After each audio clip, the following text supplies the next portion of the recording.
Now today's video is going to talk about, is this still one of the best scooters, electric scooters of 2024?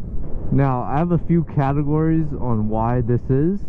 So the first thing is, it's fast enough for city streets, meaning if I want to go 60 miles an hour, I can. You know, there's some streets that don't have a, good bike lane like this here, where I am basically pressured to go 60 miles an hour because of the traffic conditions. So that's the first thing. Second thing is, it has pretty good suspension to go over potholes, curbs, that sort of thing. I know some scooters don't have suspension, like the Ryan doesn't have front suspension, it only has a rear shock. The Slack Core does have suspension, but it's mainly for racing or perfect road conditions, whereas the Nami here, you can bounce up and down, jump off of curb, and it's pretty solid. And you know me, I have a motorcycle, so I like to go really fast, and I've been just absolutely hammering this scooter. For example, I'm maxing out the top speed, I'm accelerating from every stoplight, and it is held up pretty well. I've been jumping off curbs, that sort of thing, sometimes go off-road, but I have to deal with crazy road conditions sometimes, and this is held up pretty nicely. So that's one of the good things about the scooter. The other thing, let's talk about mods real quick. Alright, the first mod where I think every electric scooter should make or upgrade to is the disc rotors.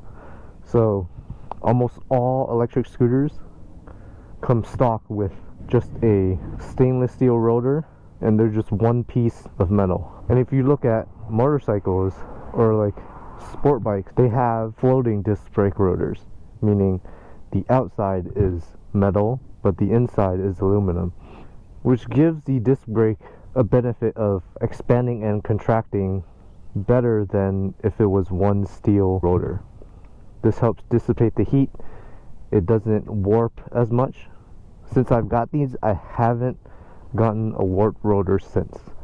And because I like going fast and I like braking fast, the ones that I had previously, the stock ones, would warp every couple miles, I think. So these are definitely a benefit to the scooter. I've changed both of them. They're not that expensive. I think they're like 30 bucks. So definitely get yourself a pair. I will say for the Nami, there's a rotational direction. I think for the rear is okay. You can just slap it on. The front, because it's on a different side, it will hit the caliper here. So you have to be careful. See how this is offset a little bit? Because the Nami has a concave washer that basically centers your brake caliper, I have to flip that so it doesn't run into the rotor. I think the rear is okay. The front, you need to offset it a little bit. If you don't know how to do this, take it to a shop. I'm pretty sure they can deal with it. The next thing is brake pads. I think Nami comes with organic brake pads. You should get a metallic one. So those are the two mods I have. I'm not thinking of upgrading anything else. I mean, there's not really much to upgrade in terms of performance. Maybe tires, but I still have a ton of life on these, so I want to use this before I switch. I also ride in the rain sometimes, so it's not a good performance upgrade if I switch to slicks. Now let's talk about range. I know everyone talks about range a lot. For my type of riding style, bike lanes like these, I'm going 25 max. I will do the occasional top speed. It'll get me around 50 miles per charge. 100% will get me around 50 something miles, 55, 60 of my type of riding style. If you're looking to save time to get to work, here's a big thing that most people don't know, is that top speed doesn't really matter. You can buy the fastest electric scooter you can, but if you're not doing this one simple trick, you're not going to get to work any quicker, and that's average speed. For every stop sign that you stop at, every red light that you stop at, that's time that you're spending at 0 speed.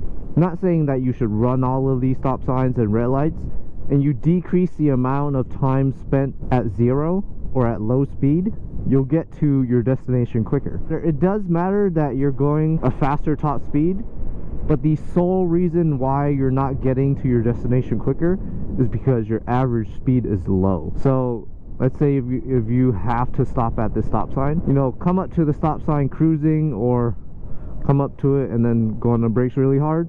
Accelerate out of that stop sign, because you don't want to stay at 0 miles per hour that long, right? If you're coming into a turn, right, accelerate out of that turn if you need to make it to a destination on time, right? Accelerate out, and then once you get to a high enough speed, you can just cruise. Just decrease the amount of time spent at a low speed. So you're gonna have a lot of hard accelerations and braking if you want to get to your destination quicker. I got one more thing on my list.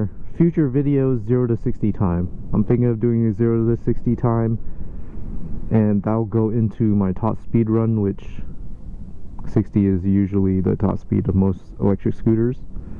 And I'm also thinking of doing a quarter mile time.